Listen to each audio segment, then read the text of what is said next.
Greetings, greetings, greetings, greetings, family. This is Terry Riggs, Mr. Riggs, UK tour guide for the rest of the world. And we have a special edition today. And you know what? This is about African spirituality. And we have a famous guy that's been in the house before, and he's giving us some powerful, powerful information. And it's, this guy has been putting in the work for many years. And I don't know even how to introduce or explain him, but this has been very powerful that he's been teaching the community, he's been helping the community, and he's even been doing these travels around the world and giving the info and learning the info and bringing it back. But today is about how we can see the spirituality, understand the spirituality, and understand the systems and how the systems work. But before I even go even further, I'm going to make the brother introduce himself and tell you what he's about. Yes, Mr. Emerson, how are you? Edison, this is always my least favorite part, to be honest, because it's more about the work than us as individuals. But what I've been doing, my name's Edison Agbanji. We started off Ancestral Essence about 7-8 years ago now. What we were trying to do is, my friend and I that started it off, we had gone through years of a load of different spiritual and African spiritual disciplines. And what we found was, it was all very traditional, which was good, but we wanted to get to the meat and bones where people could actually know the stories, know the information, but actualize them, actually become what it is that they're actually reading. So we started it off really to demystify a lot of the African principles, because one, it's in another language, so two, you could feel excluded. So we wanted to put it across in English so that everyone could comprehend it in their own language. And we wanted to bring the strength of the history, of the mystery, of the power, and how it actually relates to you as an individual. It's all very well me giving you a God to follow, but the only God you ever need to follow is yourself. And we try to make you understand how you can find the God in yourself, as opposed to just calling you a God and you have a title that you can't actually use. So again, I started teaching classes about 5-6 years ago. And initially it was interesting because this isn't something that has been taught in that way. But now, 7 years on, we're quite confident that people have changed. Going on the courses has made a difference in their life. And the way that they understand themselves and the world is different, because they're doing it from the inside out. They're sitting comfortably in their mind and watching the world as the illusion move around them and knowing when to engage and not to engage. So we're really putting the power back in the people's hands, as opposed to putting the power in the stories. Okay, so let's go from your childhood and your upbringing, because people like to understand where you're coming from and to understand your background. But just give us some details on that. Well, born in wonderful sunny England, Nigerian heritage, where people came from Delta State in Nigeria. The tribe is Orobo. And from when I was young, we realized that when we had our pride from where we came from, we had rich history, going back how many generations, of how my own grandfather started his own religion over there, and how, in essence, deep within us, there was a deep connection to our ancestors. So from when I was young, all I can remember is being interested in these things and hoping one day I would be able to actualize them and understand them in a better way. So let me try and think, because it's a long time back now. Yeah. But you go through the usual stuff. Before we go into it, Emerson, before we go in there, we've got a special guest in the house. Go ahead. We've got, as she always listens in, and she's just giving us some greetings and blessings. Is Queen Diambi from the Republic of Congo. So she's just saying her blessings. Thank you. We appreciate you, Queen. So, just acknowledging you as usual. So, yeah, let's get back into the meats and the crusts of things. Excellent. Okay, well, yes. My only interest when I was young, I went through school, all of those things you knew didn't quite make sense. But the fact that we understood ourselves, we had this comprehension in our minds that, how do you say, the way I see ancestors is not something to be worshipped, but people that you work with. So I came to understand that from quite young, that my grandfather, my grandmother would be with me, or great grandmother would be with me, guiding me through my actions and thoughts. So I realized pretty soon that my life became the school. What do you say? The universe is your university. So you're just taking an every day at school with your teachers and your guides being your ancestors.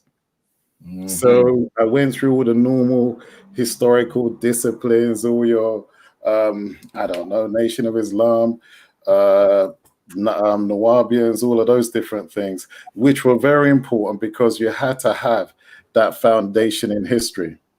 I think when I read great men of color, James Baldwin and Barashango, I think European mental genocides, you started to understand the history of the world beyond what you was taught at school and the limitations of it. So as we grew further into it, we kept looking. I think most people here are searchers, looking to understand themselves through looking at the external world. So I found a Babalao, a proper Babalao. I say proper. I found a Babalao who basically told me about my path from when I was quite young, explained to me that I had to learn a bit more about life before I came out and started teaching people. The young are always full of hope, but not always experienced. So they need to go through stuff to be able to help someone who comes to them with a situation they've never had to deal with before. So did that, went through all the different other schools, met up with my other teacher, Elliot Rivera, who's down in Holland. And then he brought me back into Santeria. I spent quite a few years there, learning about the Orishas from that standpoint and how you connect to them. But again, we wanted to go a bit deeper into that and start to comprehend how they interact with ourselves and with life and everything else. So I started the school X amount of years ago when I got to the point where I realized that I felt that there had to be a different way in which this information can be disseminated. So we started the courses really trying to go direct to the ancestors, communicate with them, and from there have them guide us through all the different aspects that we're going through and all the scenarios and situations we have in this life. So that's been my passion for the last 6-7 years, and we're still moving on bigger classes. We're looking to actually go online this year for a worldwide course. We've tried it with a few people and we can see that it works. So we want to do one big one where we can start spreading the message out a lot further, a lot wider, and having people have that internal confidence that no one else can own. Yeah. So as I was going through things, and and I was kind of going through my journey in forms of studying. And there's a lot of people that are going to say they've come from the church or they've come from the mosque or whatsoever. But for me, I've always had this feeling that people can still go to the church, and can they still practice some of the system of, because would you say it's part of our culture where you can kind of apply some of it or to do the transition? Well, you see, the funny thing is, African spirituality, or the way that I understand it, it's part of your life beyond any religion. You see, as they say, Africa is the oldest continent or the oldest, everything originated out of there. Their comprehension of life and their understanding of life was the building blocks of life. So again, they were more focused, I think, like the East as well, on your internal comprehension of yourself. So before you have any religion, you have to have your parents bring you here to experience that religion. You would have had to leave somewhere in order to come here. So they say we're born here, which means our consciousness started somewhere else. So straight away, before you're born, your collection of yourself is in another realm, in another reality, in another dimension. So when I studied the African traditions, I started to find that they spoke of the world and the intelligences before they actually got here. They spoke of how everything arrived in this dimension. Who built this dimension? Who built your mind? How does your mind work? How do you converse within yourselves? Who are you internally conversating with? So when we started to do it, we realized that you cannot live without this thing, because this thing isn't based on any sort of religion.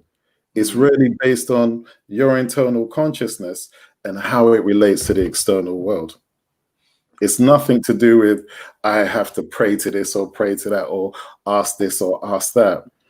If you're not able to create what you see, then you see nothing, irrespective of whatever you believe. So there's a deeper science, and we've worked hard, but we've got to understand and can explain some of the things of how you look at the world, how you see it, how you process it. And this hasn't got anything to do with any color or any religion or who came first or who came second. If you can't do certain functions with your body, then you can't experience any other religion. And you can't see a thing to pray to a thing to help you be able to experience your life. You have to do that. And we want you to know how you are powerful. And the African traditions, as we call them, or as we understand them, explained all of those things.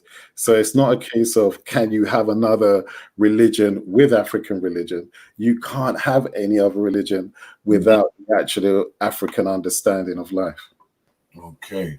So, and I was going to ask another question, because a lot of people get the word spirituality, and they get it very confused because they don't really understand what that entity is.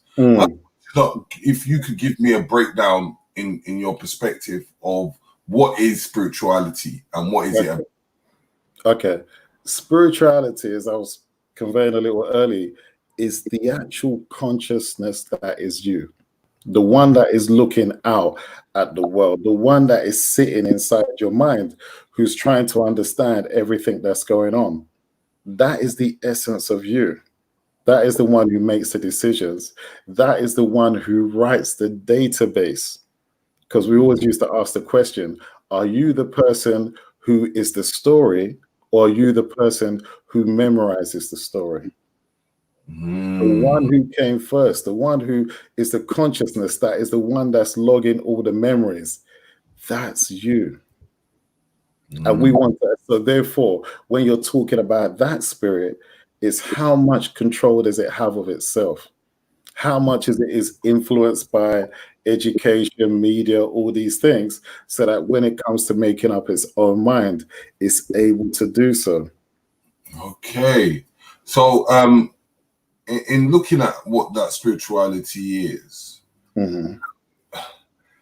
some people, as we see that it's kind of like a reflection of ourselves. That's right. And the issue is that because of certain ways or systems, it's an entity that they feel that is taken out of them and to able to observe outside their body. But then how are they able to identify that spiritualness? And when, like some people might say, I feel very spiritual, or I identify spirit in a certain way. But how would I be able to identify that as a person? Okay. Part of our course or our system is really to help you understand who it is that you're conversing with every day before you make a decision. Mm-hmm. Okay, we give the simple example. We think in pictures. Mm-hmm. So before you speak, you have to picture what it is that you're actually about to. How does one say? Give it a classic example. If I'm speaking to you, all Mm-hmm. right, with every word I say, you build a picture inside your mind. No? Mm-hmm. Yeah. And with every word, because again, you have to have the word, you have to say it to yourself, you have to build a picture. Then you have to build that little mini movie that you have, that you're looking at in your imagination.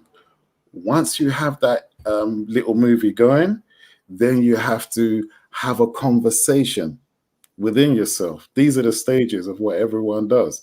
You have a little conversation. Does that make sense to me? Have I seen that picture before? How do I relate to that? What's my views, beliefs? What do I care about that picture? Once you get to that point and you've had that discussion, you come to a conclusion as into what you're going to say next. Yeah? Yeah. Part of you that is communicating with those other people is you. Oh. The other people you're speaking to, depending on how conversant you are either your ancestors or other energies that are influencing you in a negative way. So what we do is identify those voices so that you can stop all the other chatter that's going on inside your mind. And this is how we identify your ancestors, the ones that are with you, guiding you, speaking to you all that time. All your life, from when you were born, you always had guardians there. You always had people or thoughts or voices you referred your thinking to. We identify who they are, and those are your ancestors. So therefore, who can survive without speaking to those voices? And as soon as you recognize that you're the internal voice having that conversation, that is you. The body is merely the shell that you're walking around in, or as we say, the rented suit from your body, your family. Because if you look and you look into a mirror and you smile in that mirror, chances are one of your parents had that smile. Chances are one of your ancestors had that smile. That smile, that face, that look is not yours. It's a rented item that you picked up from your family.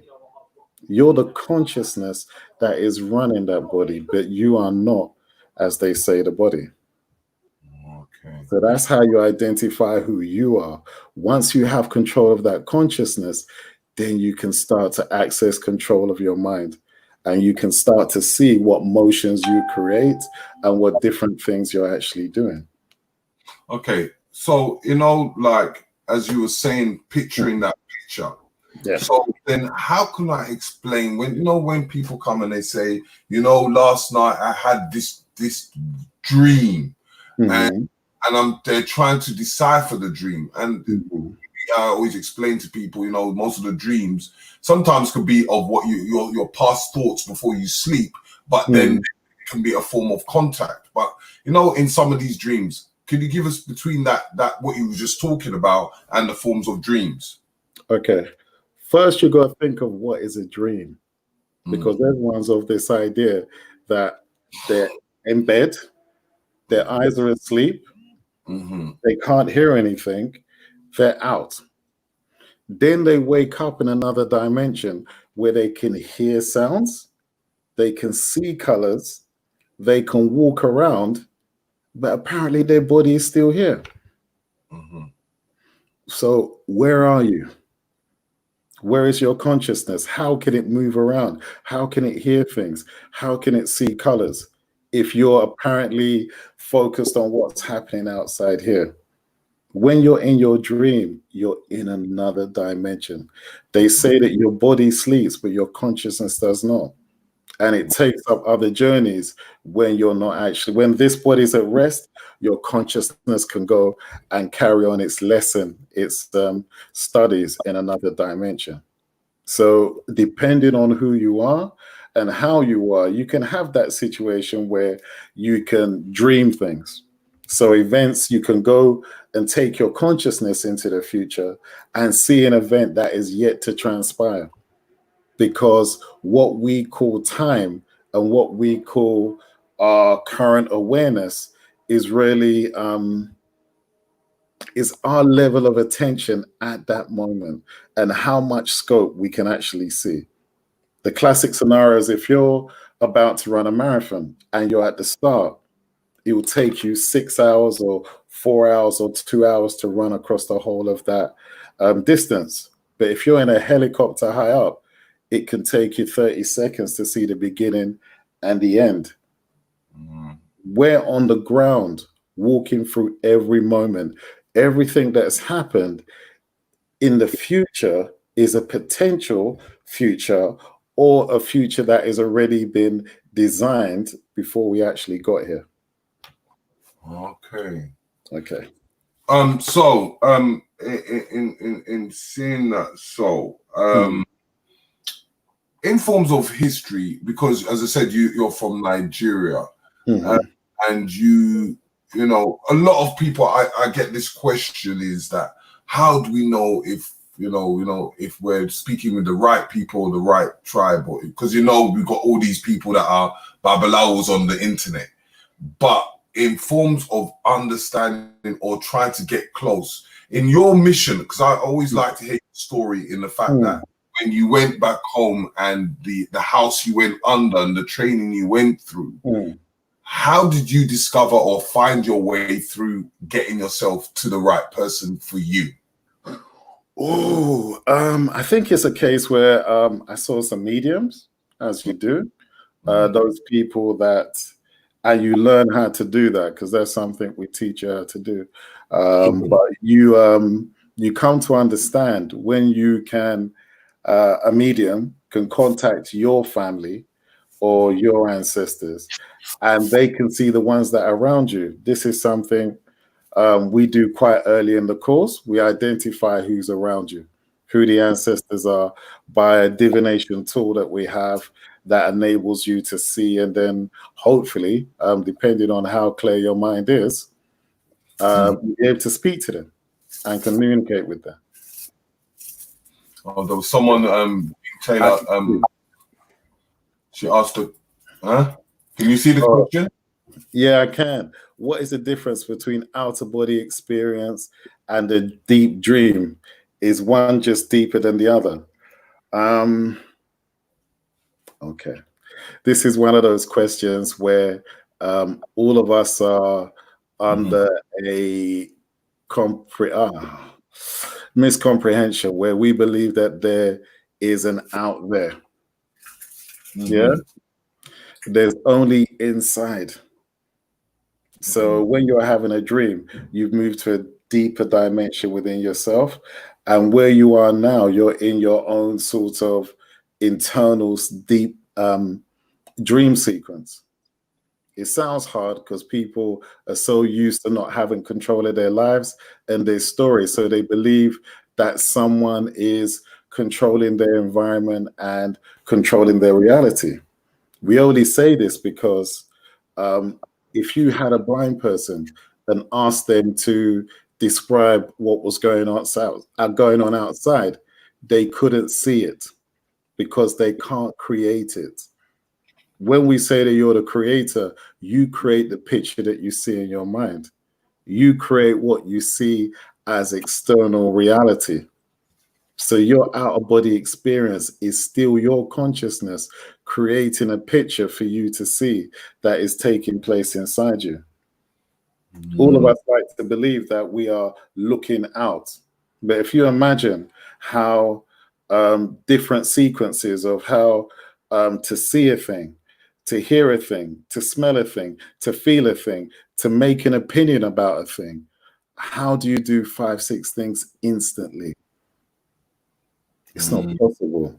In truth, you're looking at a movie that you've created. Everything happens in the past and you create it so that it looks like the logical moving sequence that it is. But in fact, they're all separate sequences where your mind is collated together to create the actual movie, what you call life. or what you call your life. Because if you can't see it, in effect, your mind won't believe that it exists. So the outer body experience is still the inner consciousness experience. And the dream is, again, your consciousness moving deeper within you to experience another reality again. Okay. So sorry that sounds a little different, but in all honesty, these are the things we go into, because a lot of the deeper dynamics of who you are was covered by your ancestors in their forms of science. But unfortunately, most of the stuff that we're given is worship, worship, worship, worship. And that seems to be the main focus: worship for something, worship for something. Whereas if you are who you are, you're the one creates what you see and what you experience, and you choose how you feel about that as well. Okay, so in that instance, sorry, it might not fit in with what people want to believe, but I don't want to lie. And then you come check me another time and I tell you something completely different, which is what I would be telling you now. Okay. So yeah, as we're going on your journey in form of now reaching Nigeria and meeting I have to be honest with you, Terry. Again, like we say, this is slightly different, but the way in which I was taught, other than the obvious reading of books and what have you, is that, and it's something we teach, where when we say when you meet your ancestors, your education begins. Yeah. This is true to a fault, because we explained that initially you meet your ancestors, you learn to speak to them. As we go through the course, you learn how to clear yourself, how to do the baths to remove certain blockages and thoughts and stuff like that, sexual energy, all these different things, of where in this world the basics are no longer covered. And many of us are praying for change, not knowing that we have the power to do it. But we get to the point where we show you how to meet your ancestral council. Yeah. These are your ancestors. Go ahead. But what I was trying to get out is just to understand the Nigerian culture. That's what. Okay, go ahead. The Nigerian culture, where every tribe is different. Yeah. And every tribe has their connection to their own ancestors. Yeah. Okay. Yeah. So go ahead. Yeah. So I wanted to ask: did you ever school in Nigeria itself, or No. you just went there on your own accord to see family? I went there, saw family. I saw traditions that they had over there. I saw how they were connected. We were very more ancestral based. Came back here, made my connection with my ancestors, and they created an ancestral council, which is where I was educated in spirituality. You can travel from this dimension, go into your own dimension, and that's where your school starts. That's where they start teaching you. When people come up with these wonderful words, concepts, and things, where do those thoughts come from? They didn't know it before, and they say, wow, where did I get that from? Whenever I ask a question, why is it I sit there and wait for something to answer me? Why am I waiting for a voice to come and give me that answer? You can go to that place, and there you can hear and find out all the answers of all the things you want to know. Everything was always inside you. It's just someone tricked you into making you think that it was in a book. So you therefore in the scenario where you're constantly looking for the perfect book. And we all did it until you sat down and realized that everything, if the planet, every bone, every metal, every stone in the planet is inside you, then everything you need to know is also inside you. Okay. So it's all that I learned from my ancestors teaching me, and I ain't gonna tell you something different. I did have different teachers along the way. I'm not like, and they brought me into the tradition and helped me understand, but they always let me know it's inside you. So I wanted to talk on this thing. Because I was speaking to a few of in forms of, because I want to take away this concept of people thinking, you know, deities are gods, and and you know, there's a lot of people that they have this within their mind state, that because they think that we believe in many gods, and the truth is that these are essences of what these deities are. But if you could give me like a help in the forms of explaining exactly what deities are, and what how and what they do, it would be well appreciated. Thank you. What was explained to me that our body is a community, and all the sort of organs in our body have their own separate intelligences, and they have their own separate names. And in there, and they work together in unison to enable you to have this experience of life. So when they were speaking about the Orishas, as I understood them, there's two halves. If you go to the creation story, the Orishas were the ones that were sent down by Ludumare to create, you know the story, isn't it? Of course, he created a different dimension where you can travel as an avatar and experience and do all your transactions in life. We call it the marketplace, or he referred to it as the marketplace. So the Orishas were the ones that came and created the marketplace. They were the intelligences that created the birds, created the bees, created the trees, created all those sort of waveforms intelligences, so that when anyone came here, they would see those things. So, but also that's in the outside world, but more importantly is the inside world. Yeah, your organs. So we would say that something like Oya, that because again, these became allegories. Some people needed to put them in human form so that human beings would be able to relate to them. This was the African form of science of the body, and how it works and how it interacts, and how these intelligences that are separate from your kind of consciousness are actually doing jobs and working at a level of comprehension that we have lost because we've become religious. We've become dependent on books and stories to give us our creation story, where within you would have the classic one like breathing, and they would say that would be controlled by the intelligence or the Orisha Oya, because she is the one of wind, she is the one of breath, she is the one of the symmetry. When you pass, the last thing to leave you is your breath. So she is the intelligence that guides that operation. You would have Shango, who would be the fire, the lightning, but he would be the Orisha of the mouth, of the tongue. And the tongue looks like a flame. The energy of fire of Shango is spread out through your mouth. If you're speaking, you cannot speak without a tongue. You cannot create the fire of speech without the tongue. So that is the energy of Shango. Ogun, what do you call blood? Hemoglobin, iron, protein. Ogun is the Orisha of communication.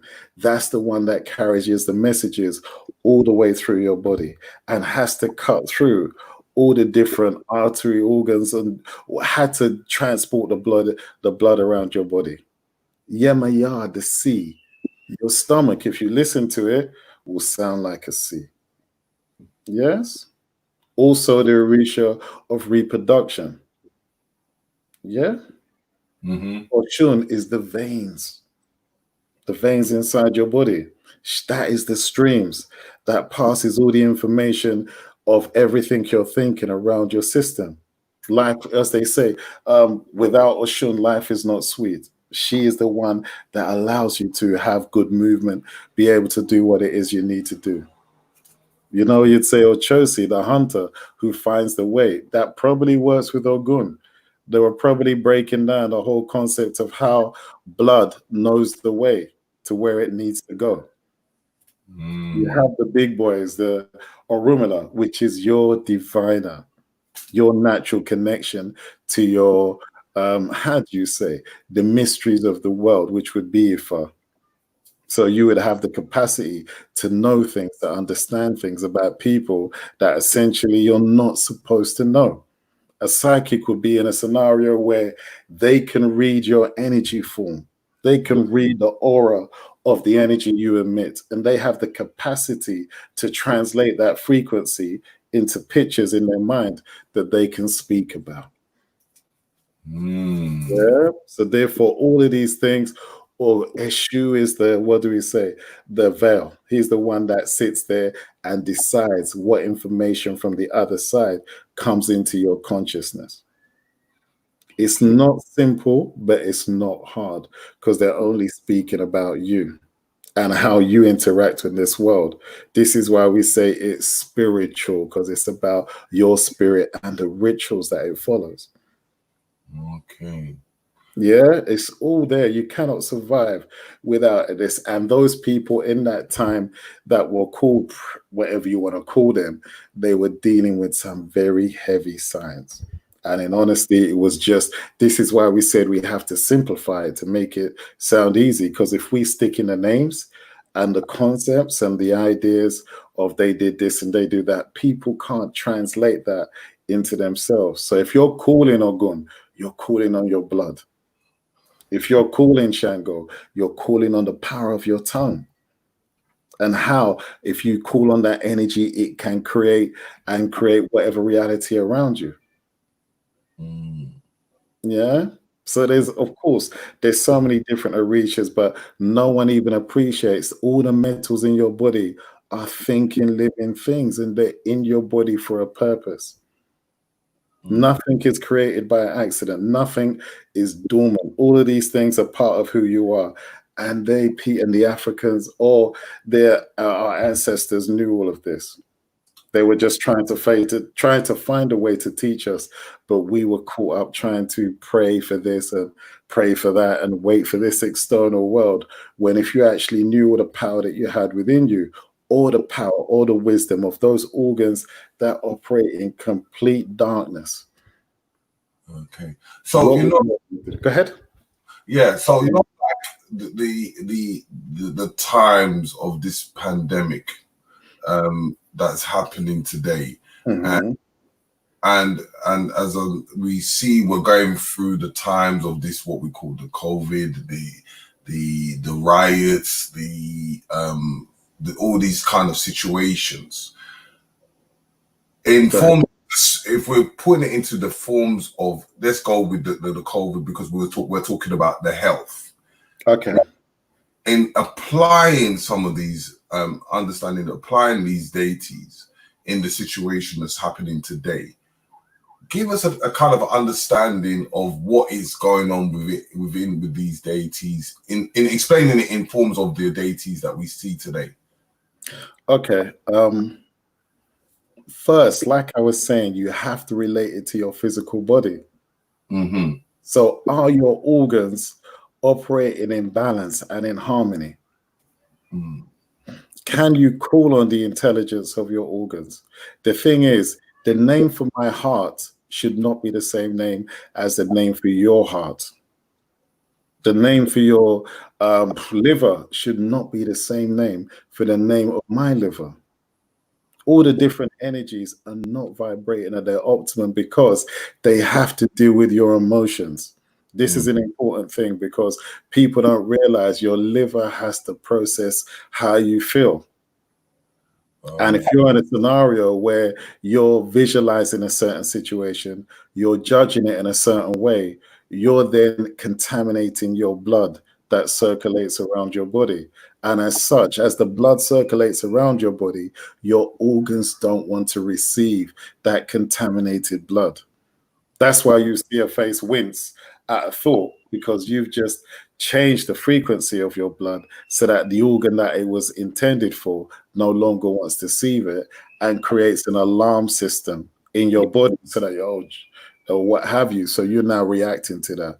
In conference to COVID, all I keep hearing, about this and that, but it was always about how strong was your immune system. Because to be perfectly honest, this is one of those, again, we cover it, I'll be saying it, but the concept is an illness is an entity.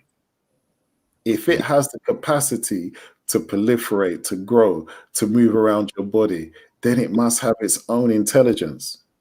It must understand what it's trying to do. So therefore, if it understands what it's trying to do, then the deities or the intelligences within your body, if they're not at their optimum, they cannot fight that virus, that has intelligence, that wants to come to your organ, that wants to break it down. It has no ability to fight it. So the organ now is under siege and under pressure because it has no power. You're not connected to it. You'll be praying for a concept outside of yourself to protect an energy that is inside of yourself that you've never spoken to. So as far as the deities, Orishas, if you was up to date, if you knew and could communicate with your body inside, you would shut down such a thing. That frequency, as it flies towards you, your external energy field should block that. So it shouldn't even come, permeate into your auric field, touch your skin, and then transfer itself into your body, and then start to attack your energies, your organs, so to create an illness. So we have the inbuilt power there, but we don't believe in ourselves. We believe in everything everyone else says. Okay.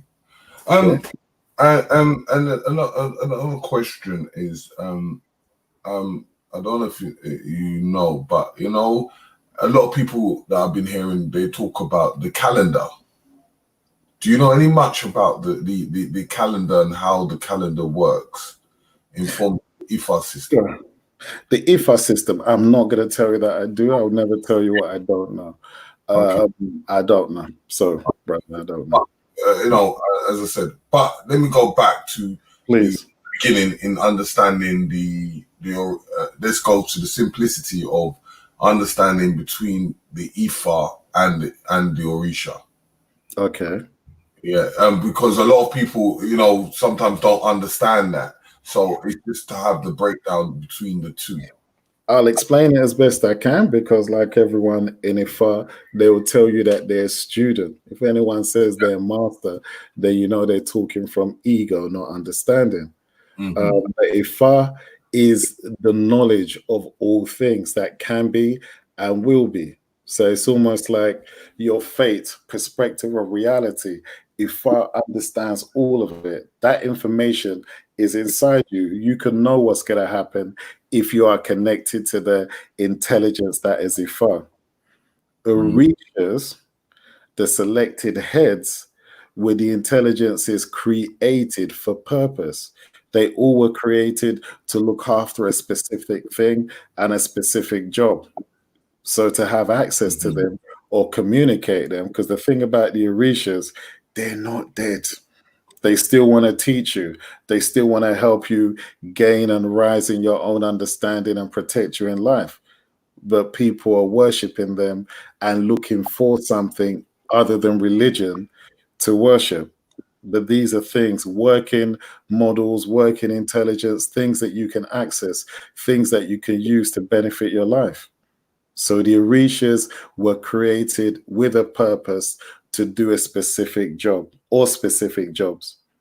But the actual Ifa is more the understanding and the knowledge of everything. That's why, again, they gave it to Orunmila who can see it. Isn't it the story at the beginning of creation when Ifa was made that it was Orunmila and Eshu, that the ones that witnessed it, that saw it.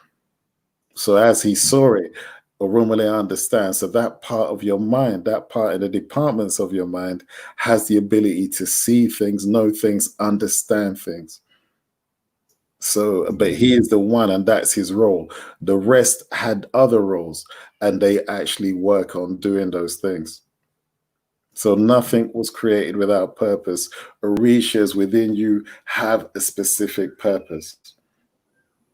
Okay.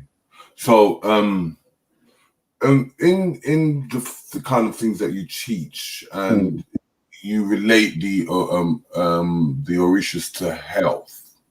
In just give us a little kind of, just a little bit, but just an understanding of what you teach within your class. Regards to that, Yeah, so that people that can able to sign up to your classes. Oh, okay. If you're talking about the overall thing, because it's again, we're trying to really simplify your relationship to yourself. That's why it's called Know Thyself. And all it really is trying to do is re-bridge the relationship between your consciousness and your ancestors and your soul and to the original you. This is something which people don't speak about because they think you are you, not you are merely just an inflection of you. You're just an aspect of you. That's why you don't come with all the totality of you. That's why you don't come with all the memories. You only come with what is specific for the lifetime that you're going to live, or the lifetime you came to live here. But what we teach, first course, 10-week course. We got 3 courses. The first course is just a foundation. What we're really trying to do is first help you understand what the Orishas are, their relationship to you, the fact that you chose to come here, which is a difficult thing for people to comprehend, and how they actually interact and work in your life. The second week now has become one where the hardest thing about teaching African spirituality is breaking down all the belief systems that you, or showing you the belief systems that you have, and having us have a good discussion about what is this, what is that, how is this? Because at the end of the day, if your reality is built on a lie, it can't move forward. And if a thing can't stand up, it's because more time it has faith, but not many facts. So we go the second week into all of that. Where's the religion come from? What is the history? What is the story? What is you? How do you interact? And try and break down that you're actually the consciousness. You're not actually the body. You're not the story. You're the one who's participating in the story, but you're not the story. Third week, we teach you how to connect. We teach you how to first identify which ancestors are around you, and then we try and help you to speak to them. So that voice in your head, you can hear it clearly. And the advice, the advice that you get sometimes, Terry, where you hear a voice tell you, don't do this or don't do that. Watch out for this. We have you find out who that voice is, so that kind of voice isn't happening just when you're in danger. It's every day with every thought.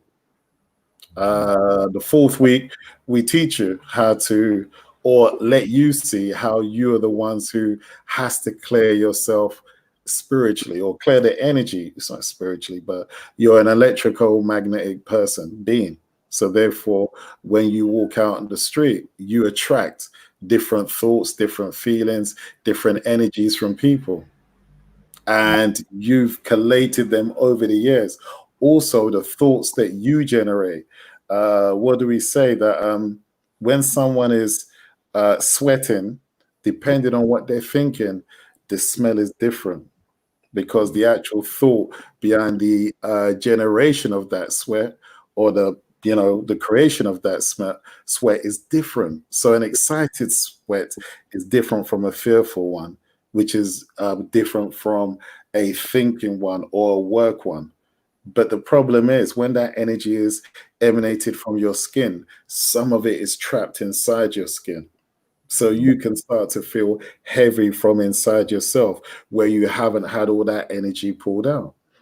So we teach you how to start to create baths and stuff like that with the oils that we do, where effectively you can start to pull out that energy from you. Fifth week, we teach you the most important for you living in your house, because your energy in your house is your heart, is your home, is your castle, is your sanctuary. And if that is contaminated with certain energies that you brought in from work, other people have come there, you need to know how to clear that out. Because if you don't, essentially you're in that scenario where, especially your bed, You know, if you think of a child and think of how that child has a favorite toy, is because that child emanates the feeling that they have a protection into that toy. We're constantly emanating how we feel into our surroundings. So can you imagine what you've been emanating into your bed? And when you lie down in your bed, what frequency is re-engaging with you? So we teach you about all of those things, clothes, all that stuff. 6 week, I think it's about health, your own, the entities, like we've been talking, speaking to your organs, learning how to hear the name of your organs, because your organs have their own particular names. And if you hear those names, you can actually create a relationship with them. So you can start to talk to it and find the real wisdom and power that lies within you. Week 7 is the sexual health week, where we talk about the transference of energy when you sleep with people, when you're around people, soul flame, twin flame, soul partners, all these different things where the ancestors knew, because they understand when you see someone you've never met before and you feel so excited by them. It's because your body remembers them. And your body and them have shared energy frequencies which are excited when they see each other. Is it love or is it energy? Seventh week was quite intense. Week 8, we go into programs. So we go into how everything you do, everything you hear, everything you say, you have to create a program to do it. You have to create a set of instructions and then implement that instructions. When someone is talking to you, they're giving you a program to digest. When you're in education, they're just programming the version of reality they want you to believe is real, and they want you to understand as yourself. So that week is very important because you start to realize that you haven't been your own best friend, and you've been creating programs through pressure of others that harm you and slow you down in your progress of what you want to do. Week 9 is to do with past lives and how they impact you, and the concept of debts, because people are not always, I think, probably say, I must have done something bad in a past life. Chances are you did. Chances are the scenarios around you are a result of those things. And we start to introduce that concept. Week 10, we teach you how to speak your own language. The most important thing you have to understand is that your body does not talk in English, Spanish, French, or German. It has its own separate language that it communicates with, that it sends messages around you and in and through you. So if you're unaware of that language, then you're at a disadvantage to yourself. It's not a case where we have to sit down and give you words. All of you have your own. It's what a baby speaks when they're born, because they haven't had you give them their language or give them your language, so that they have to shut down theirs. And your language is important because you're only as wise as the language that you have to describe what you see. So if your language doesn't have the description of a certain thing, like water or like spirit, you can't see them because your mind won't generate an image when these words are used. And so that's the first course, foundation. That's the one that we're going to be doing pretty soon. But the intermediate, it gets a bit more exciting. You start building your own ancestral council. You start traveling into past lives. You start learning how to communicate and do things with your ancestors on a much deeper level. Learning how to make your own oils, doing all different kind of things inside your mind. And I think we got a whole class on death, where we break down what is death, what actually transpires, when do you leave, where do you go, and stuff like that. So we got a class on that. The advanced, that's a bit more advanced. We start getting more into your soul, working with your ancestors, do a whole lot more that if I was to explain it and you didn't go through the process, you would sit there and think we're in la la land. But these are things that you can do. And once you understand that, you got to get out your own way and let your mind and your spirit actually do what it came here to do. Many of us are living false identities in false hierarchies. So we're aspiring to be things that are not our natural path. Okay. So yeah, in a nutshell, sorry, I could go on forever because our class. People enjoy it, and then they just want to understand a bit more. Just to give people the flow, because you see, remember, there's a lot of people out here that are very naive, or they don't know what their systems or their traditions, because, as I said, because of our colonial masters and things like that, they've override their old traditions. So the more you're given the understanding, it makes it much more clearer as we're going through this stage of trying to find ourselves. So, every information is very vital for us in that aspect.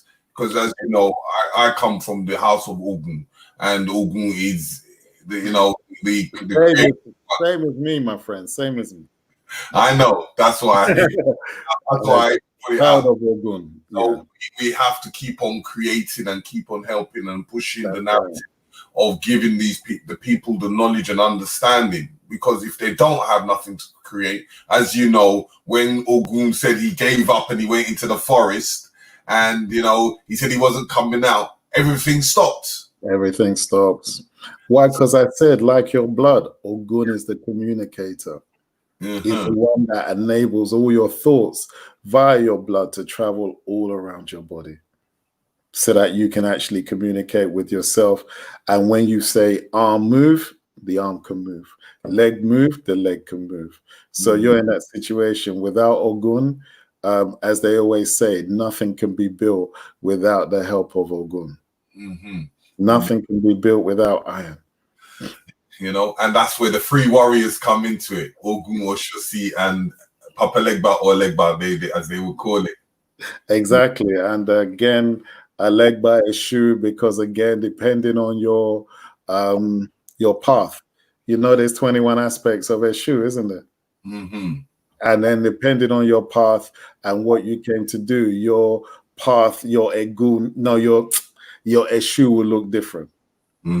And will have a different power and have a different connection to collect to your path. But it's really, again, just opening up your mind to the deeper mysteries. We say that we initiate you into the deeper mysteries of yourself. It's really, a lot of it is, we give you the meditations, you go in there with your ancestors, and they take you to the places you need to go and show you the things you need to see.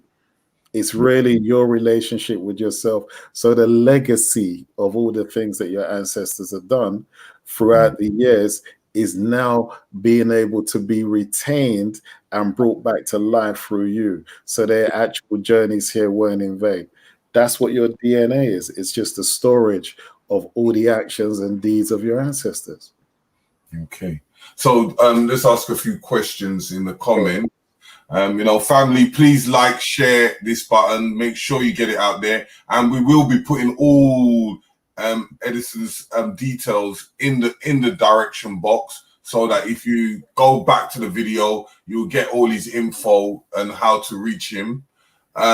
So we're going to go through the questions, and if you have any other questions you'd like to ask, please put it into the chat box and we can ask these questions. So the first question is, go ahead. Is Mahat part of your teaching? To be fair, and thanks, Josh. It's an old friend, a very old friend, to be fair. But no, we don't cover the Egyptians' gods, but we do understand Mayat is balance, isn't it? That's where you get the word mathematics. Mayat into matter, balance of matter, balance of energy. So all mathematics is based on Mayat. So the histories and the stories of that we don't really cover. We'll mention it, say, in week 2, but really the focus is on you starting to learn how much power you has as an individual. So yeah, something we'll mention, but the balance of that concept and idea is not something I spend too much time. I'm more concerned about you. than stories. We tend to shy away from histories of different things because you can learn that outside and do a history course. But when you want to get to that nitty gritty of who you are, then you're going to find that a lot of the stories outside were people's interpretation of their own mind. Okay, so the next one. Mhm. Go ahead. If we are a magnetic force, how do we attract good things? This is a nice one. Thank you, Candy. Essentially, whatever you think, truth creates the magnetic form of what you generate outside of your mind and into the external world. So if you don't believe much of yourself, you're going to attract that reality to come towards you so that you get what you believe. You are the God and you have the power to create the magnetic potency of who you actually are. So if you actually believe that you're supposed to have this and you're supposed to have that, just the idea alone, not the belief, because the stronger you are with that determination in your mind, increases the power of the magnetic force you're generating to bring that situation into your visual perspective. Yeah. So you will attract what you believe you are. This is why it's so powerful and so unfair how certain children are given the belief that they're not much or going to come to much, because that essentially creates the magnetic instrument that they're using to bring things into their world. So they will see what they've been told to believe. Okay, next one. Mukima. The course sounds metaphysical. Where can we sign up for the course? I'm going to leave my email address.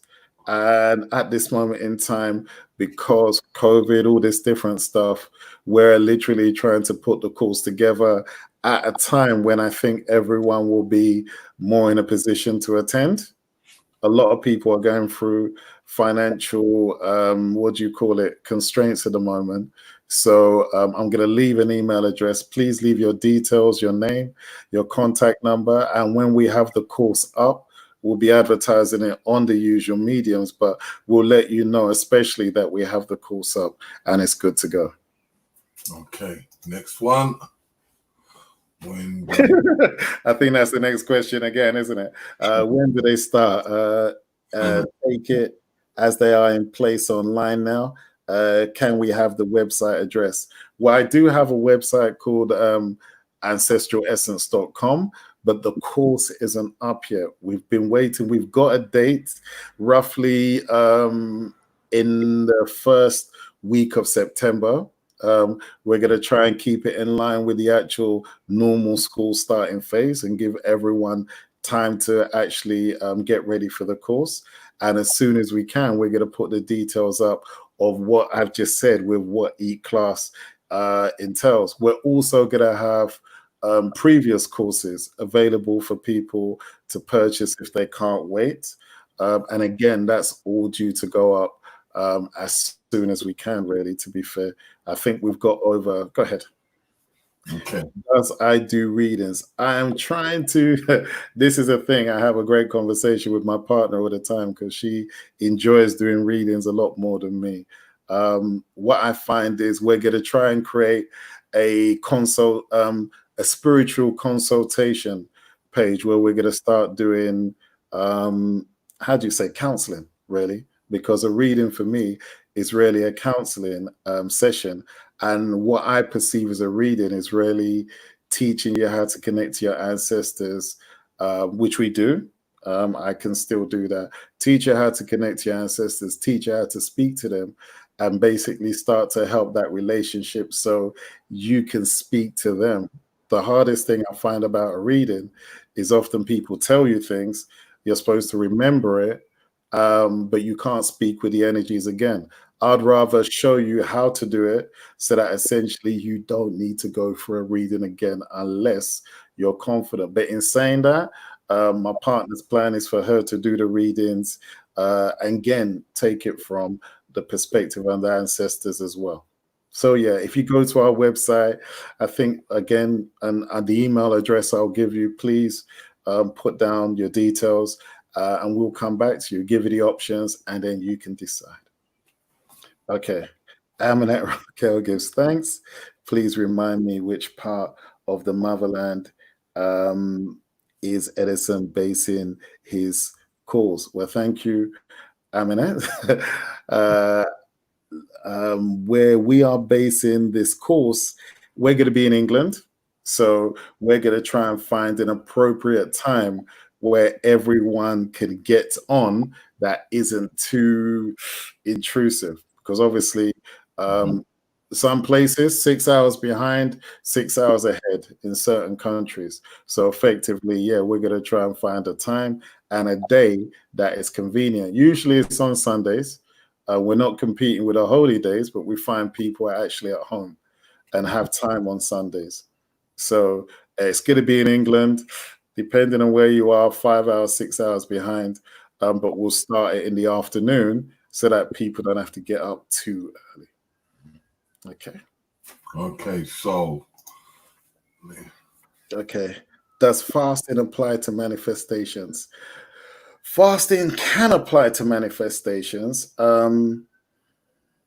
It's one of those things, you see, there's various rituals out there. I remember being taught that if you make a promise to the energy inside you, the energy will deliver what it is you say.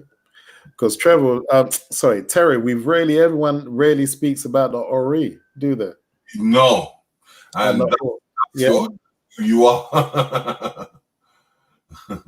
They don't speak about your actual Ori, your own mind. In the final course, we teach you how you access the God inside you and how you start realizing that everything you do is based on your Ori, your own creation, your own mind is the one that delivers the life you live. So if you make a deal with your Ori, it will provide what it is. But in honesty, you don't necessarily have to do that. I think fasting is good for basically clearing your mind, because you're not putting any contaminants in your body that your body has to fight. So all your energy of your body is available for your consciousness to use for what it actually creates. But I don't actually prescribe rituals where you have to fast. Where she was saying something about does fasting amplify manifestations? In honesty, when we teach you how to use your own language, you'll be actually speaking with your own life force. Yeah, at the moment you speak in English, so therefore you're limited to the power of that word or whatever language. But when you're speaking in your own language, you are charging your reality with your own innate life force, which is more powerful than any creation you're going to call on. You have it there. It's just, again, no one wants to show you how to do it, but your power in your voice, but your power of your language, man, there's not much. That's what I always explain to some people, you know, and the greatest thing is that, especially like a lot of the people that are from the Caribbean, because I like to call them like the African people, because why I say that is that they have all different people from different places. So, and I always say to people, don't try and find a specific place, but wherever you feel comfortable or where you gravitate to is to learn that religion where you gravitate to and then able to apply in that. So I'm always telling people, you know, don't go into that search thing of the physical realm where you're searching and trying to identify, because it's a European concept. 100%. Thank you. Because we always like to say, that's why I don't speak that much on Orishas, because families may have had different relationships with other energies. Yeah, it could be the Ankeses, it could be Palo, it could be any different thing, that these people's families and their family lines and their ancestors spoke with different kind of energies. So you can't push them all into one idea. But like you said, especially in the Caribbean, look, it's in your blood, your ability to communicate and connect to different energies. and it's in everyone's blood.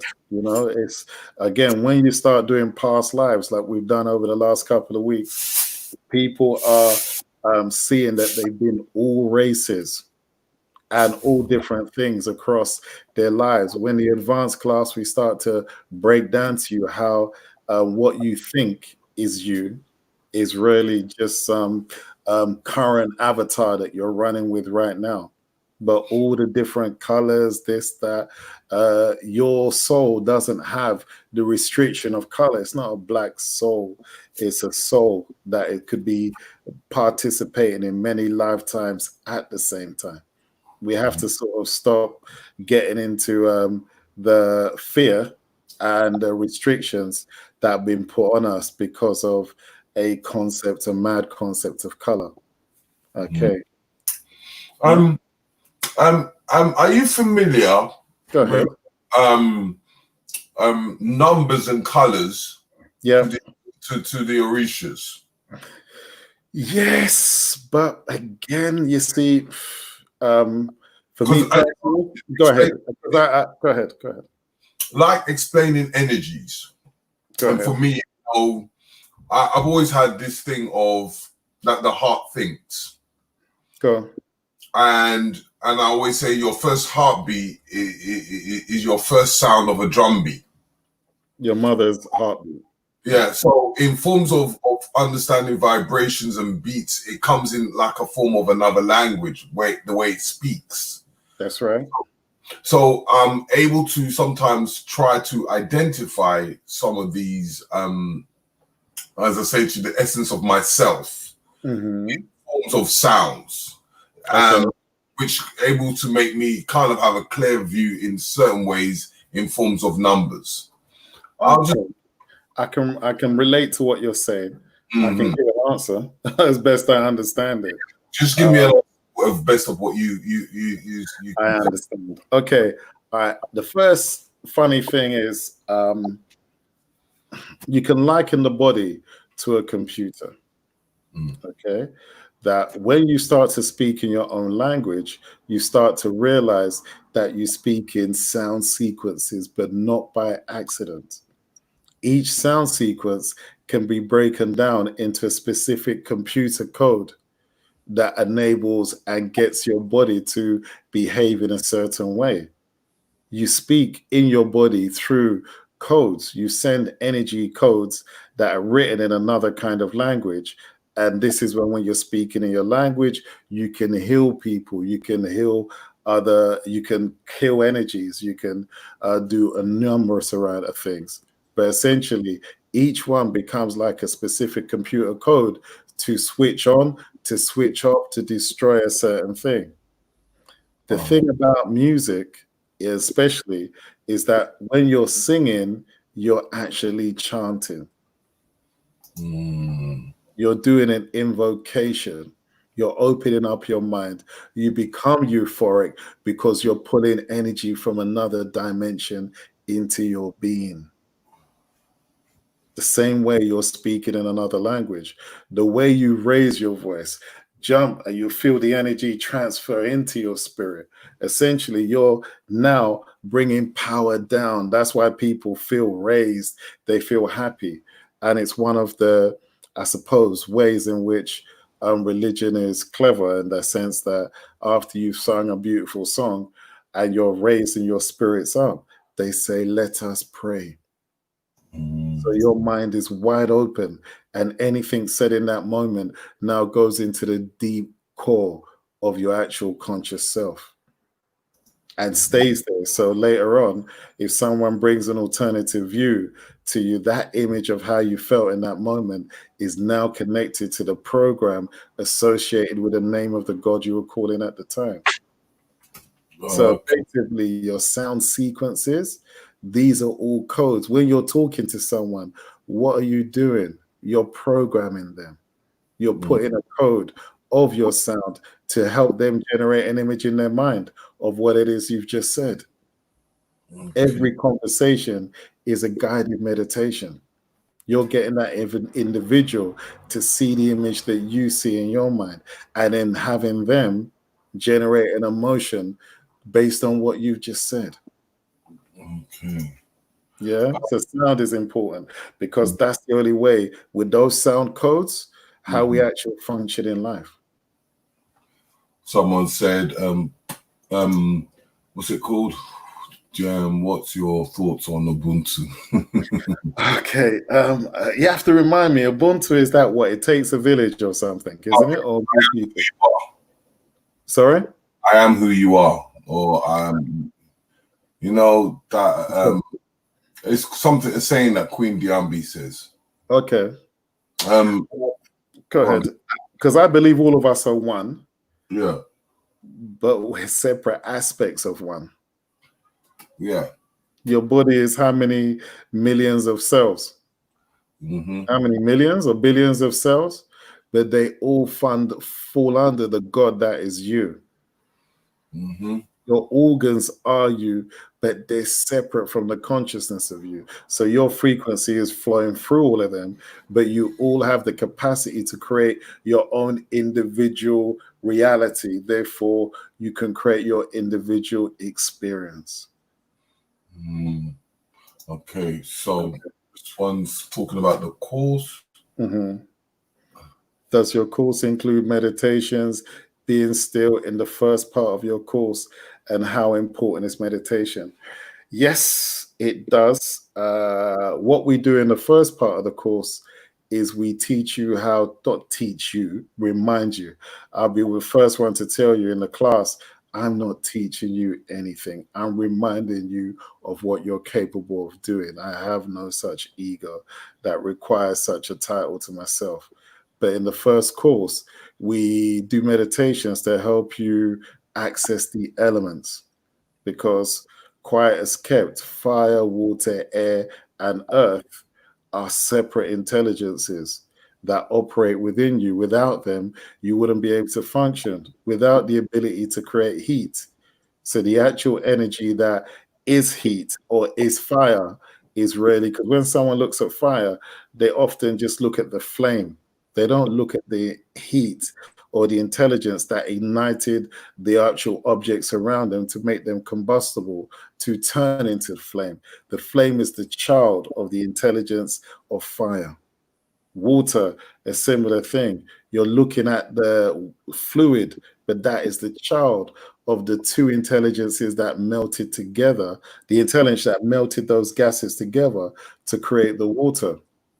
The same thing with air is a rarefied form of water, hence you got to breathe. The reason why you got to breathe is because you got to take in the water that is in the air. And the earth, well, come on, how are we making bones? How are we making teeth? How does that fluid that the man puts into the woman and the egg in the woman, where did you see teeth in all of that? Bones in all of that? How can from those two fluids, bones and teeth and all earth dynamic things are created? The intelligence of who we are is so vast, and what we're capable of is so much, but we're not scratching the surface. We're praying on our knees and not working out who and how hard we are or deep we are. So in those elements, we teach you to go in there, not teach you, do meditation so you can reacquaint yourself and learn how to control those elements within you, or at least start to understand the relationship. Yeah, so we do a load of meditations in the first course for other things as well. But yeah, we want you to start realizing that the real world is inside you. Yeah, that was it. I am because you are. Thank you. I am is because I am therefore, what's it? I am because you are, and because you are, therefore I am. In truth, that is so true, because if I don't see you, you don't exist. If you don't see me, I don't exist. And then the key is collectivism. Okay, each one teach one, and that's 100%. We have to be in that dynamic where we are doing the each one teach one. Unfortunately, a lot of the very powerful African teachers left this dynamic without sharing all their mysteries, because they thought that the consciousness of the world had become so low that the people didn't have the correct character to be able to handle the actual lessons that they wanted to teach. So therefore they left. They transitioned, and the great mysteries that they had didn't come with them. So we, as long as we're all here, I think we want to get into that concept of each one teach one, because it would be a shame. We don't want any more understandings and wisdoms to leave this dimension without it being shared with at least a few people, someone, so that the whole knowledge of this dimension carries on. Okay. And I wanted to kind of help people in the fact that, you know, we talk about building our own altars or shrines. I just want hot topic for me. Go on. Go on.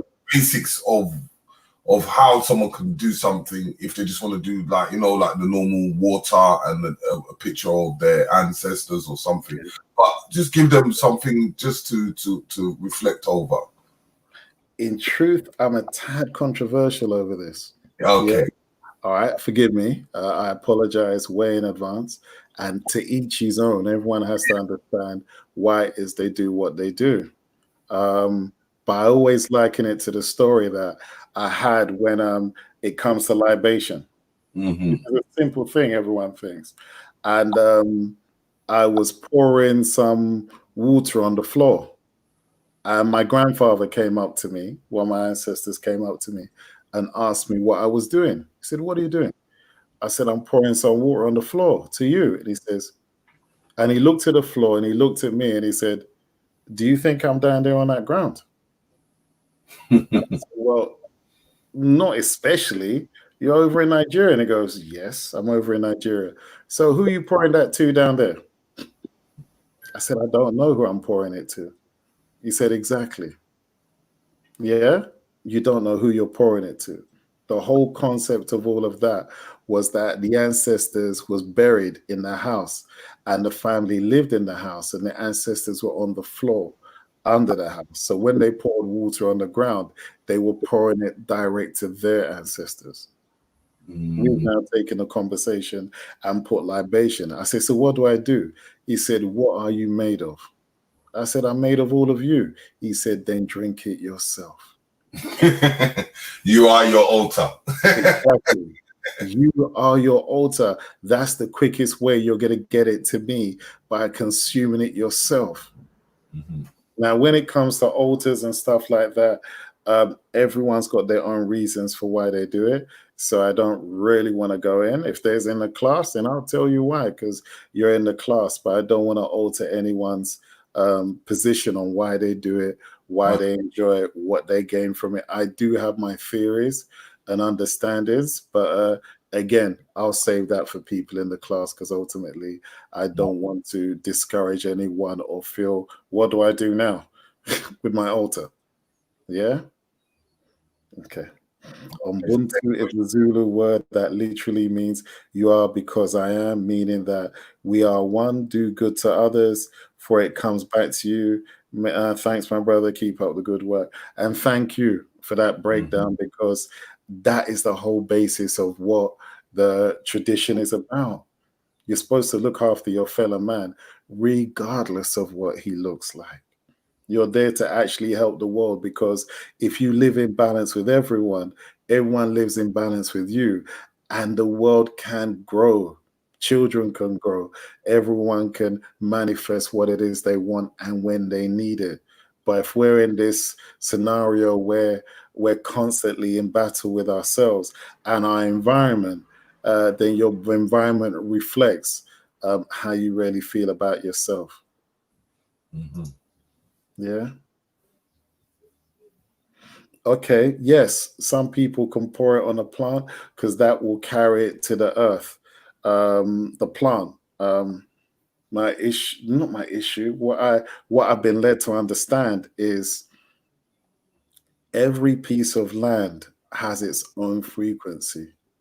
Everywhere you go, we used to do something where we would throw a coin when we go into a new area, because so that we can have peaceful travel through that area. so that the energies that control the manifestations of things in that area have no qualms or problems with us.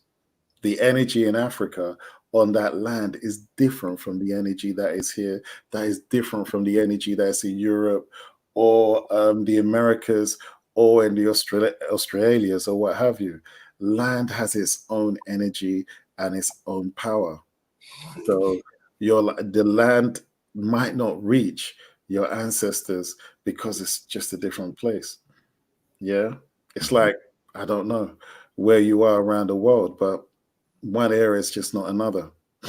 Mm-hmm. Okay. Should we as African be observing summer solstice, things like that? It really does depend on what your tribe followed when you were, because each tribe is totally different and each tribe has totally different customs and understanding, and your ancestors may have done something different. I feel there's a bit of a misconception when people say African people, like we're all of one mind. We're all separate. I ain't gonna lie and make it sound different. I know from Nigeria, Terry, how many different tribes in Nigeria? Can you count them? There are too many. And it's still 100, it's up to 100 plus. And would any of them claim to be the same people? No, because like even in the forms of Yoruba, you still got different dialects of Yoruba itself. So it can go even in more depth. So that's the reason why I always say connect yourself to a family, because each tribe, there's not, for me, I don't look at forms of landmass or language in the fact that I look at things into not able to segregate ourselves, but to able to identify ourselves by looking at things as forms of family, so that it's two families trying to engage to increase their population of land on the landmass. So yeah. So I agree with that, but it's very hard and difficult to say African people as a whole, because it's your family, then it's your tribe, your family, then it's your village, then it's your tribe. It extends out. I know in Nigeria, then when you're saying where you're from, you almost have to say 4 or 5 different places before you get to the village that you're in, because they want to know specifically where you're from. Mm-hmm. Yeah. And the summer solstice, essentially, like I said, it's where you are. I know it's right now the longest day, and I know people say that specific days are ritual days, but one of the things we love to go through on the course is the concept of time and months and years and calendars, and are those concepts of your creation or their creations that you have taken on and adopted, and now you don't think as yourself. You're not in your own natural vibration of time. You're in an artificial vibration of time. You're in the time that someone else created. So you're now getting up. First thing you do, you reach for your mobile or reach for your clock, and then you clock in to the illusion, or you clock into the story. I've got to get up and this, do that, and this time, that time, that time, that time. And your body from that point onwards never catches itself, always in an artificial vibration, trying to vibe with the external concept of time. And days and months and years, there's a reason why the people in the villages never aged. They didn't have this concept. They didn't have this whole months, years. They're all not where I was from. There would be Christian side, but the side we were on, it wasn't like that. So essentially, people aged naturally. I still can't get over the fact how if we travel from one part of the country to another part of the country, do we physically age? We don't. So why does we traveling around the sun create a scenario where we physically age? We shouldn't. No. Go ahead. Yeah, no. Like in today, a lot of people, and I've been speaking to people in numerology and astrology and all that kind of stuff, and they were saying because we're going through this retrograde, and we're going through the time of Aquarius. And what they were explaining is that we're going through a time of miscommunication. Yes. In forms of that miscommunication, in your understanding, Okay. give us a little lowdown on that. The hardest thing is I know many astrologers, and I have the greatest respect, and I believe it's a very intricate form of divination. In regards to what I do, or what we or my ancestors have taught me, we fairly quickly, as you get into the course, especially in the second one, you start to travel to other dimensions. You start to travel inside yourself, and you soon become to realize that there are different worlds in which your consciousness actually inhabits. And in those different worlds, they don't have astrology. They don't have those realities. So therefore, this is for this external reality, and this is for your current body state. But you are many states, you are many people, you are all the lifetimes that preceded before you. Because that's why a child is born, knowing more like it's been here before, because it has, and it's retained aspects of who it was before in its mind. It has interests that the parents don't have. It has a knowing and a speed of thought the parents might not have, because it came with those things. It's been here before, and it's come from somewhere else. So I do respect it. I understand it and again, these guys are accurate. They will tell you things about yourself that you say, wow, how do you know? But that's what I was trying to explain in forms of looking within ourselves. Well, this is what I'm trying to say. I personally, and what we show is just go in yourself. We actually get you to go to that point, especially when you're dealing with the Ancestral Council. They'll take you to your past lives. They'll take you to see what you did before. They'll take you to understand why you are who you are right now. And they'll show you directly. Again, firsthand experience will always be the one that I would always prefer to go to.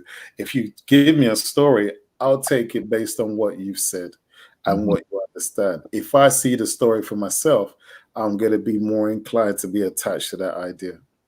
Okay, so and that's what I was trying to allude to the fact. Do you feel that us today are kind of disconnecting within ourselves in forms of the miscommunication and understanding that, like, for instance, the outer world I class as an avatar, and the inner self, your inner self controlling your avatar. But then I feel that from my inner self, a lot of people connected to their avatar. A lot of people, how do you answer that? A lot of people can't separate from their avatar, and they believe they are their avatar, not their inner selves. When they say mind, body, and spirit, some people then make their mind the spirit and their body the mind. And their actual spirit has been sort of relegated to just be the fetch and carrier, the servant, the one who they call on to do everything. But everything becomes what their body wants, and they identify with who their body are. It's not their fault. You can't blame them, because as a child, they were taught not to be connected to themselves. I'm just greeting King Simon. He's the number man from the United States. Excellent. He promotes a lot of events, and I have heard of him. So he's one of my links for me and him go back and forth, and we talk about Dr. Layla Africa, who has just passed away. But if anyone has the opportunity, please go to King Simon's YouTube channel. He does some fantastic work, so please subscribe and check him out, because he's been on our show. If you check our archives, you will find him there, and he gave his own demonstration of what he's about and what he does. Very funny guy, and I love him to bits as my brother. So, go ahead. So I just and this is what I'm saying. What he said here, look, I don't want to disagree with astrologers. They're very passionate and they're very hardworking and they're very knowledgeable. And it's a skill that I don't have. So I would be remiss to say anything contrary to what they say. So you have to follow what you know. Yeah? Yeah. So numerally is just a guide in this realm and it would not be needed. You see, everything you said, I can't, there's two different answers to every question, isn't there? So what he's saying in truth is if you have a form of divination that explains beyond this world, then it's for this world. But many things like numerology and astrology speak of this world and the story or your fate that you're supposed to have in this world. And people are so attached to their story. Their life becomes, how can I fix their story? When you're asking someone, how you doing? You're really asking, how's your story going? Is it going well? Are you enjoying the things that you see, the things that you do, how people treat you? They're talking about your body and your story. They're not talking about the essence of you. And the essence of you is not restricted to your physical body at all. The fact is, you don't see with your eyes, you see with your mind. And you're limited in your mind, then you're limited in what you can see. So, family, if there's any questions you would like to ask our brother Edison, please do ask, because we're coming close to an end. And I hope you lot have enjoyed the information. But I just want you to give something for the family out there in your words of understanding, some form of knowledge or info that they can go home and do their own research. Okay. Because there's one subject you didn't touch. You touched everything, but you didn't touch the one that was on everyone's lips over the recent times. Okay. And I thought you would bring it up, the whole controversial racial thing. The whole controversial racial thing. And I see a lot of people trying to do a lot of things, obviously, to try and bring some sort of balance. And I wanted to bring the whole concept of Black anxiety. And the mere fact that the racism per se is one where you visually see someone reacting to you and behaving in a certain way. But what are the programs that you're carrying that create a sense of anxiety in certain situations, a sense of fear? When you're walking into a scenario, you're hoping the people in that room are going to treat you with respect and not look down at you and behave towards you in a certain way. Look at the people in America where they're speaking of when they're driving, moving around, they're afraid. That anxiety is real, where they're afraid to, move once they're in a car, when they're being stopped, when they're moving around. The fact that that thing is being passed down to the children, where over there, and I don't think so much over here, but where the parent actually has to talk to their children and give them that anxiety, that pain in the stomach, that fear, that headache, that before they actually go out, are they going to come back? We have to find a way in order to deal with that energy, that entity, that understanding, and block it from being taught in schools, from being promoted by the media, and having situations where I saw something on an American show where this little young Black girl was telling the world how father had to tell her she had to work twice as hard. She had to be aware that there's people out there that are bad and that the police could harm you. And that girl will go on to tell her children. So this situation between the races won't end if that situation isn't addressed and people deal with it. I'm sure they want to build businesses and do things like that. And again, that's important because there's many of us trying to help in this scenario. But for us people in the spiritual world, and everyone, all different races, creeds, or color, trees find a way that we can end this anxiety, because with that there's a hidden anger that you can't express, that implodes on you, that hurts your organs, that hurts your mind, that destroys your confidence, that creates a sense of dissatisfaction with whatever you have. Because you're still going to relate it to say, if I was this, I would have more. If I was that, I would have more. There is a spiritual component, because if you're actually educated to think of yourself as less, one, you're going to generate a magnetism that brings you less. Two, that energy that's within you is going to talk you down and basically not allow you to enjoy all of your life as you're supposed to enjoy it. So before we go forward and say, yes, we want this, we want that, you can't buy your happiness. You have to feel it from inside. And then it requires no money to maintain. It just requires respect. You know, the young kids are out there and they're showing they want a future where everyone can just be. And but first you have to deal with the problems that people have, because there'll always be an aspect where people will hold themselves back, because that black anxiety is a real thing, is a real energy, is a real entity, and it's robbing people of their total enjoyment of life. So I just like to say that, because honestly, I've been hearing this, hearing that, and if you break it down to that and people got that, and we're hoping that we can create classes down the line for young kids or for younger children where they get a fair history of reality, not one that sides any side at all, just the truth. Because if you know the truth, then and your consciousness and your mind is balanced on the truth, then you can grow up to be all you're meant to be, as opposed to be operating from a lie, which means that what's it? A million times zero is still zero. And people can't operate on this world stage with this reality of lies being what we believe is our creation and our stories. So for me, the spiritual people take care of the spiritual stuff.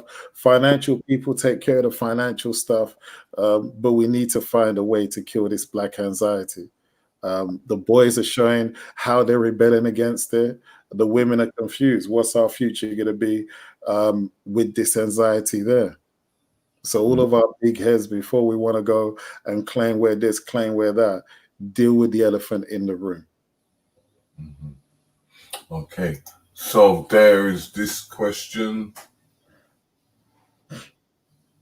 Would you say if one is to bring out the culture to the concept of time, make is sound in a particular part matter, would it be possible to transfer all of that one part contrast into the void? Um, yes. However, it's a slightly different concept. We have a concept like that where we appreciate that every thought that you have, if we would say to bring out culture to the concept of time, I'm going to try and think of what that is really trying to say to make a sound. All right, if I was to explain it from what I understand, you can have a scenario where within yourself, because your culture starts within you. The problem that we have, as soon as you have a culture or too many people in one scenario, that it's easy for that scenario to be contaminated. It's easy for someone to come and lead it based on their emotional state. You first got to start with yourself and create your own culture and create your own standing and how you deal with life. There is a thing in life that what you bury into what we call the darkness inside you. And the thing is, whatever you put behind you or to the side of you becomes part of your council of thoughts. So before you do anything or say anything, what you didn't deal with then comes back and forces you to actually acknowledge it or creates issues and stories for you. There are ways you can move things into a void inside you, and create it to disappear. But this is something that I think might be a bit too foreign to explain now, because I would have to take time to create the platform of the concept first. But yeah, from what I understand it is possible to transfer one and all of the voice. But again, I'll probably have to speak to that gentleman in another format and get a better understanding of that question, and we can discuss it and go through it. Okay. What's your take on matter dealings within our culture? Are you talking about matter as in energy? The thing is, because I'm answering the questions from what I perceive that the question is being asked, but we do have energy in us. We do have entities in us. We do have, if we was to break down how the mind works, you have opposing voices in your head when you're trying to think and concentrating on anything. And those are energies actually generating contrary, lack of confidence, all different things. You want to do something, those are entities as well. And those are entities through education that has been implanted and uploaded in us as well.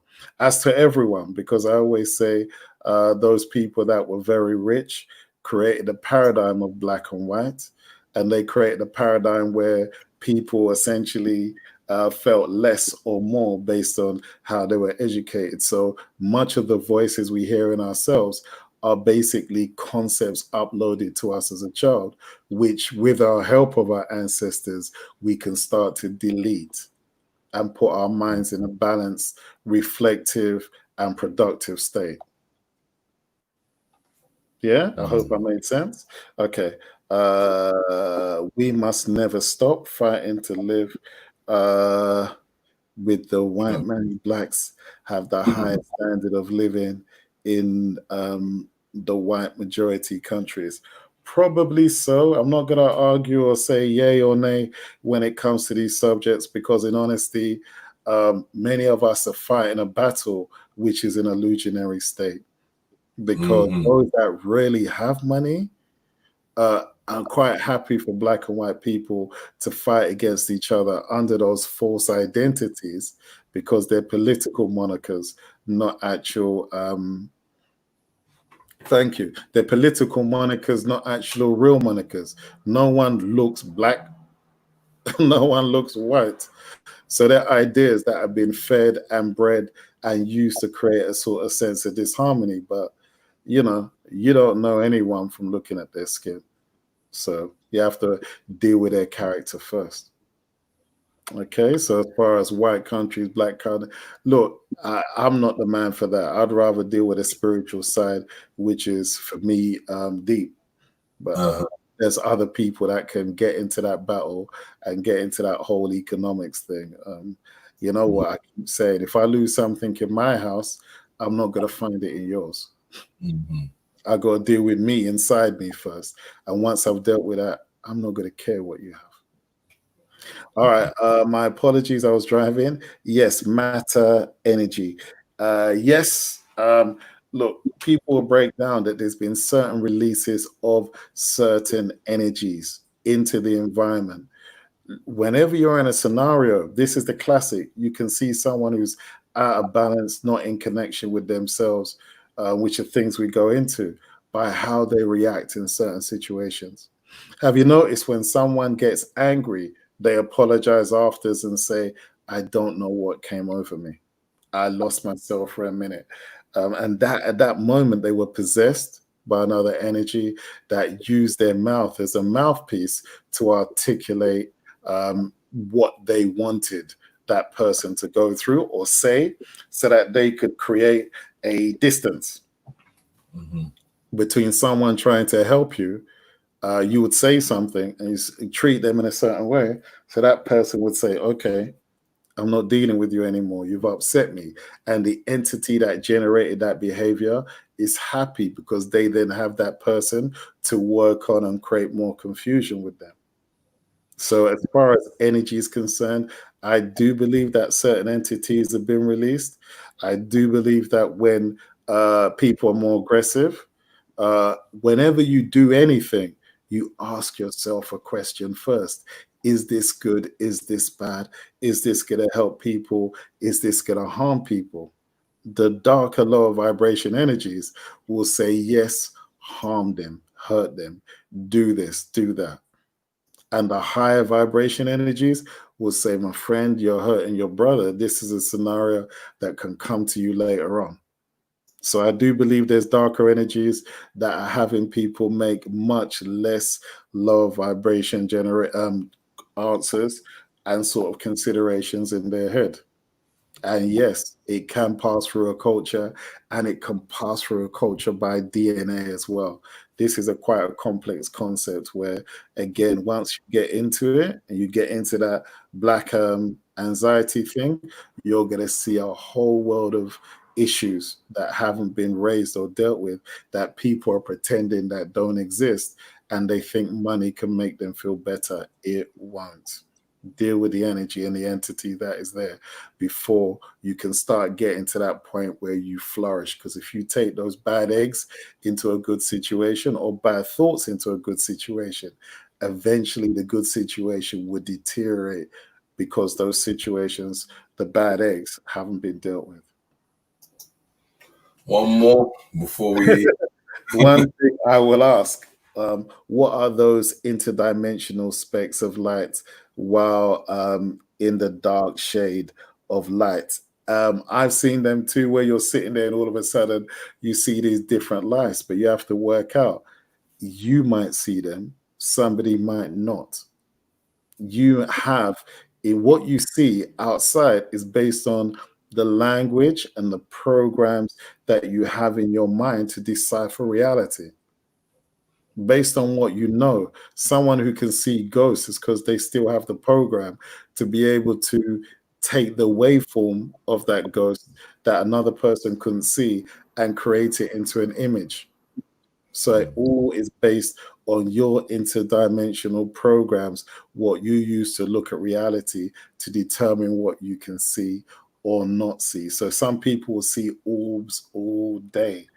And my partner, every time she takes a picture, we see an orb in it. So where did that come? I didn't see it. But it's like some people, it's just like that all the time. So I'm absolutely amazed at what minds can see. But I realize that all of us came here with our own unique special gifts of what we can see, what we can hear, what we can understand. And I'm a student. I'll always be a student. Anyone who studies IFA will always call themselves a student, isn't it, Terry? It's not something you can learn in one lifetime. Can't do it. So therefore, we're always students, and we're always marveled at the miracles in this reality. So yeah, based on your mind, be what you can see. Another person won't be able to see it. And you can talk to your ancestors and ask them, what is that? Because it will be pertaining to a reality in yourself that you're yet to discover, but it will come around.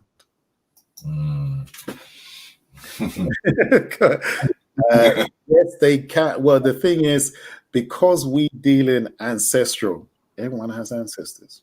So therefore, it's not based on color. It's based on your specific ancestors and what they've done and what they haven't done, and how they work and what they how they don't. And the truth is, your ancestors will be based on your consciousness, on your character, and who you are. So the good ones will hang with those of high vibration, and the bad ones will hang with those of low vibration. So not all ancestors are good just because they've died. As we say, dying doesn't make you smile. Yeah, if you weren't bright before you left, you won't increase your intelligence over there automatically. So therefore, it really is all about your character that will determine the energies that can live in the frequency of your energy field. I'm going to ask my last question, and it's just the basics. As we were speaking earlier about the Ori. Yes. All the deities, who is the Ori? The Ori is the most important one. You know this, Terry, because all the others work for the Ori. All the other Orishas work for you. They're all part of the mechanism of who you are. Without the Ori, well, how do you put it? The Ori is the one that is a story. It turns up for you first, and it will turn up for you last because it's you. All the others is what the Ori collates and creates and works with in order to enable you to experience your reality. So Ori is the first one, even though it's the one least spoken of as far as you is concerned. The Orishas would not be near you without the Ori. And the level of relationship you have with the Orishas is based on the relationships your Ori has with those Orishas. Okay. Has Ori got a name? What, sorry? Has Ori got a name?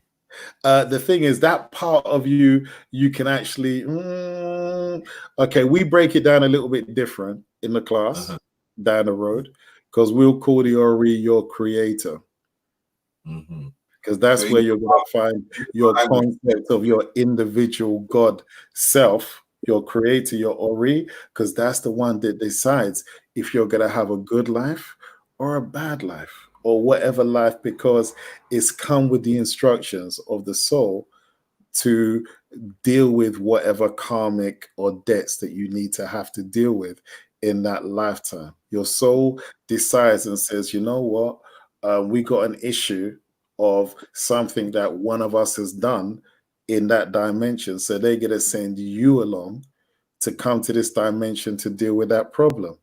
So your Ori is going to be the one tasked with the journey of holding the story of what you've come here to do and creating the parameters and the realities and the people and the modems and the situations that you're going to come to. And it uses all the Orishas and other aspects of you.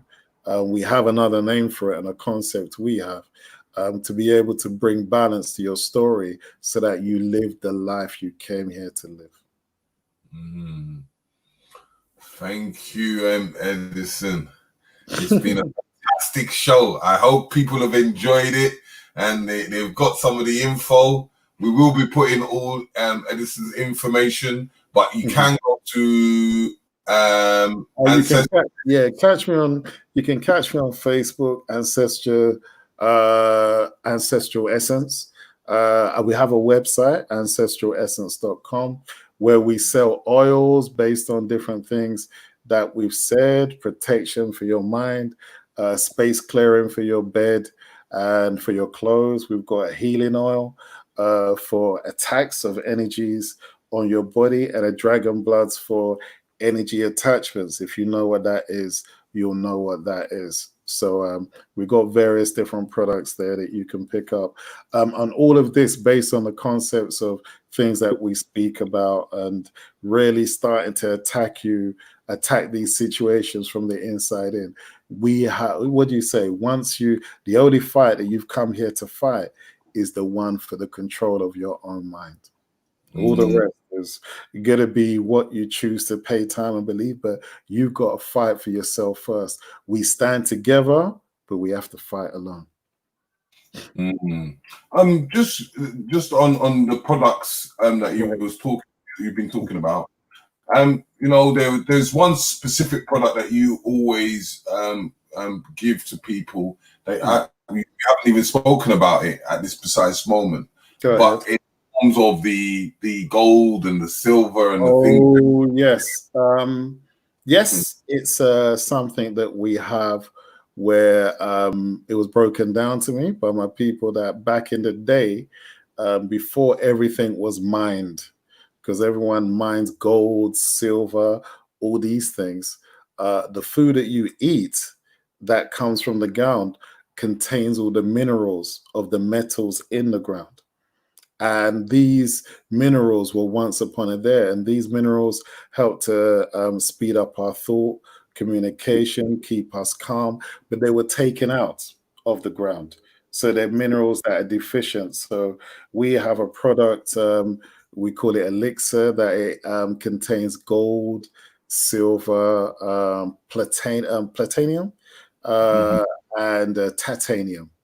And it's one that provides energy. Whenever I'm doing a talk or doing anything, I take it because it openly, instantly expands your mind and puts you in a position where you can access the words of your ancestors much quickly, access the words of your thoughts, string concepts together. You can start a sentence and hear the words before you finished the end of it. So it seems like it flowed, but you didn't know what your people were trying to say before you started. So yeah, it's a brain elixir. It's an energy elixir as well. But again, I swear by it and use it every day, every class, every scenario that we have. But you know, this is really here to talk about the spiritual stuff. And even though I pushed it and said it, you know, we're not really. Obviously, I'm going to talk about it, but my main concern is making sure people understand what we're trying to do. Try and contact us if it's by Facebook or on the website, or my email address, which is just edison@ancestral.com, and leave their details there, and we'll come back to you. And eventually we're going to see all the different products we're going to provide and services, because we really want to get into this spiritual consultancy, because you see children and parents having odds, energies, all different kind of things. And you take them to the psychiatrist and they're going to tell you, oh, well, we think they need this medication and that. And it's really an energy that's in the child trying to fight for control of the consciousness so that it can have the child behave in a certain way and consume the energy of the body. These things can be explained beyond what they say. So we kind of want to put that service out. So at least we can put some families at rest. And again, my partner Saying Rest deals with bereavement counseling and transition and things like that. So we want to provide as many things as we can, because we want to have a situation where we are a resource to the community for things that the community has that other people might not understand. Oh, thank you, Edison. No problem. You know, it's been a fantastic show, and I hope everyone can press that like button, you know, and I don't know, I've just been overwhelmed in knowledge and information. My head is swelling up. It's now for me to go and do some form of research and start doing my work as we're going through this pandemic. Thank you. I've just put the Emerson at Edison, spell it right. It's like it's spelled there, Edison. If you see the thing there, Edison, just take out the Igbanji at ancestralessence.com. I've just put that up, so Brilliant. You can actually see that. Yes, thank you. And yeah, and go to the website and pick up some oils and stuff like that. And you know, you can book a reading, but to be fair, I'm really going to show you how to connect to your ancestors and go through that procedure. To tell you what someone's going to do or not, I leave that to my partner. She can do those readings. Okay. Okay. So before I head out, family, tomorrow we have what we call the International Sister Circle, and we're going to have repatriation, going back home, in the fact that the ones that want to go home, because it's not for everybody, because some people have to stay back. So we have that connection in forms of networking with each other and building the African diaspora with the African people on land, because this is a time and an age that we need to build as Black people. So I've always got this thing is that, you know, Black family first. So if you have the opportunity and you put things up, just put hashtag BFF or hashtag Black family first, because this is the foundation before we go into anything else. So, you know, when we bring that economics, we bring that power and unifying the African diaspora with the African people and land, and understanding our culture, understanding our history, and educating our children, because it's our children that we leave this legacy for. And it's time for us to start to make our maneuvers. So it's that time where I come to an end, But as I said, we've got the International Sister Circle tomorrow at 3 p.m. British summertime and 10 a.m. EST time, New York time. So, family, I love you loads, as I always say, right? You are beautiful people, you know. Congratulate yourself, pat yourself on the back, rewind this video, you know, get the essence of it, get the understanding of it, and keep your information and sharing it amongst the family. I love you loads. Peace, love, and harmony. Bye, everyone. All right, take care.